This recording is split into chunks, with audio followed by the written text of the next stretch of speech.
A thought-provoking journey into the evolving nature of consciousness begins with a simple question. What exactly are we? Is our self-awareness bound only to the biological flesh that carries it? Or is it something more, something that could be moved, shared, or even borrowed? This question has haunted philosophers, scientists, and dreamers alike, and today, as technology pushes further into uncharted territory, it becomes more urgent than ever. Consciousness has always been elusive.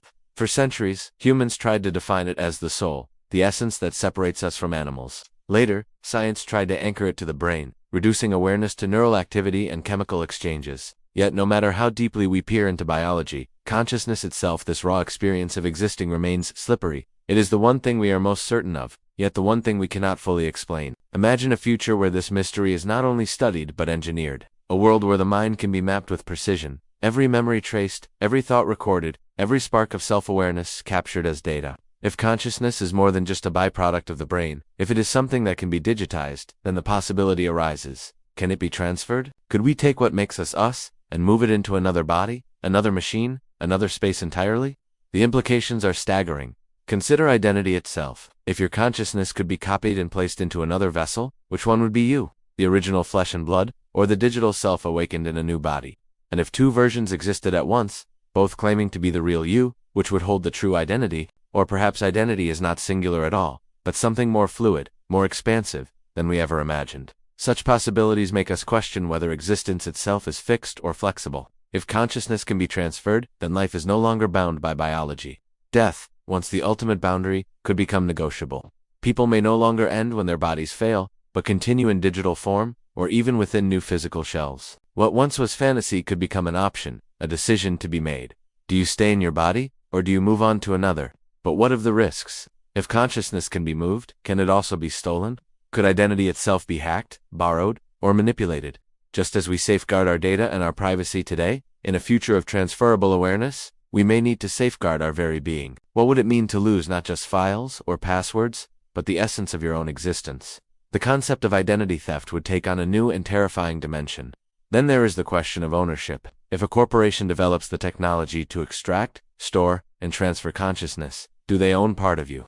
Would you sign terms and conditions that grant rights over your digital self? Imagine a world where fragments of human awareness are licensed, rented, or sold. Consciousness, once sacred, could become commodified, another product in the endless cycle of consumption. The moral dilemmas grow deeper still. If your consciousness could be borrowed, what would stop someone from inhabiting your mind, experiencing the world as you, even for a brief time? Would borrowing another's perspective bring empathy or exploitation? Perhaps such a future could end prejudice, letting us truly see through each other's eyes. Or perhaps it would only create new hierarchies, where the consciousness of the wealthy is preserved, while others fade into digital oblivion. This evolving concept of transferable self-awareness forces us to rethink what it means to be human. Are we simply patterns of information, complex algorithms of thought and memory? Or is there something untouchable, something that cannot be replicated, no matter how advanced technology becomes? Many argue that no matter how perfect a copy, it would still lack the true spark of life, that indefinable quality we call the soul. But others believe that what we call the soul is nothing more than the product of a system, and that with enough precision, it too could be replicated. Consider for a moment the experience of waking up. Each day, your consciousness emerges from sleep, tethered to the body that holds it. Now imagine waking up not in your body, but in another, perhaps mechanical, perhaps biological, but artificial. Would you still feel like yourself? Or would the change unravel the fragile thread of identity that ties you to your sense of self? If consciousness can travel, then so can our very sense of reality. Entire new forms of existence could unfold. Imagine communities not defined by geography, but by shared states of awareness. Imagine minds linking directly, forming networks of consciousness where individuality blurs into collective thought. In such a future, where does the self end and the other begin? Perhaps individuality itself will fade, replaced by a shared existence that transcends the boundaries of flesh. And yet, the longing for individuality runs deep. We define ourselves by the story of our lives, by the continuity of memory that connects who we were yesterday to who we are today. But if memories can be edited, shared, or rewritten, can we still trust the continuity of the self? Who are we if our experiences are not uniquely ours, but borrowed, exchanged, or even implanted? The thought can be both liberating and terrifying. To transfer consciousness means to escape the limits of biology, but also to confront the fragility of identity. We might achieve immortality, but at the cost of certainty. We might become infinite, but in doing so, lose the essence of individuality. Perhaps the future of consciousness is not about replacing the self, but expanding it. Maybe we will learn to borrow perspectives, not to erase who we are, but to enrich it, to see the world through countless lenses, while still holding on to the thread of our own existence.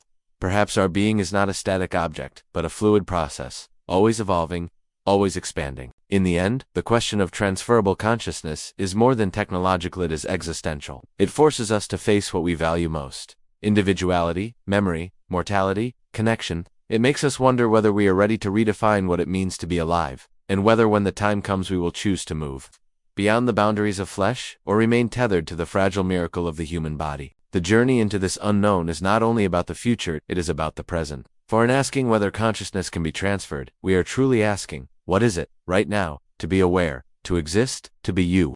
That mystery remains the most profound, and perhaps the most beautiful, question of all. Every click, every search, every post we make online leaves behind a trace, a digital shadow. Most of the time, we barely think about it. We scroll, we share, we like, we comment, and then we move on. But what happens to all those traces after we're gone? What happens to the fragments of ourselves that we scatter across the internet, pieces that may linger for decades, maybe even centuries? Today, we take a chilling exploration into the indelible marks left by our online activity, and how those marks might continue to shape perceptions long after our physical bodies have disappeared. The internet was once imagined as fleeting, fast, and disposable. Messages were quick, data seemed temporary, and online presence was thought of as something that could vanish with a single click.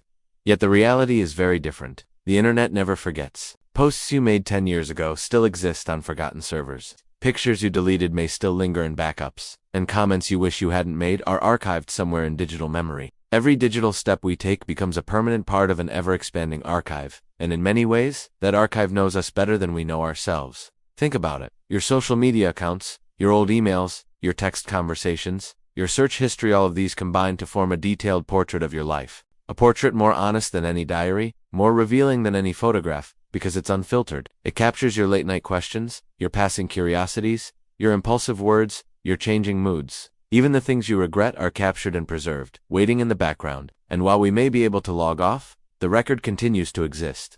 What does it mean to leave behind such a vast, invisible legacy? For centuries, people left their marks on history through letters, journals, works of art, and monuments. But today, ordinary people are leaving behind something far more expansive, a detailed record of their inner lives.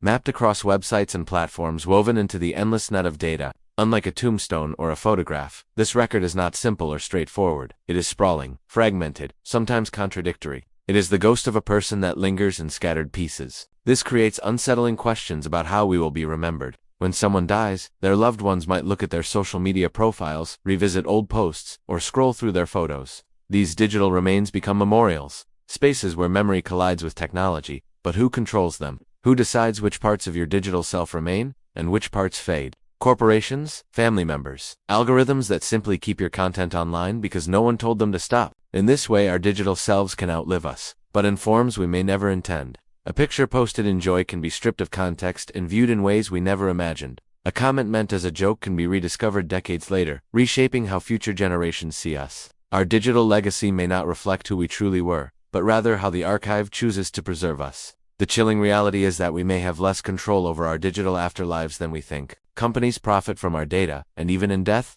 those profits continue. Our clicks, our interests, our behaviors can be analyzed and monetized indefinitely. It raises a haunting thought. Do we ever truly die in the digital world? Or do we simply become ghosts in the machine? Our patterns replayed endlessly by algorithms long after we're gone. And then there are the living. Imagine a young person today, growing up in a world where everything they say and do online is captured, saved, and searchable forever. Childhood mistakes, teenage thoughts, and impulsive actions don't vanish, they endure. What does that mean for identity? For second chances, for growth. We used to be able to reinvent ourselves, to leave behind who we were, and become someone new. But in the digital age, our past selves are preserved like insects in amber, always waiting to be rediscovered. This permanence could reshape society itself. Employers already search online records before hiring. Friends and partners dig through years of digital history before forming connections. One day, even future descendants may look back through archives of our activity, piecing together who we were from search queries, memes, and half-forgotten posts. We may become characters in a vast digital museum, not remembered for who we truly were, but for the curated accidental legacy of our online behavior. There's also the darker side. What happens when our digital traces are manipulated? Artificial intelligence can already mimic voices, faces, and writing styles. With enough data from our online activity, a convincing replica of us could be created, even after death.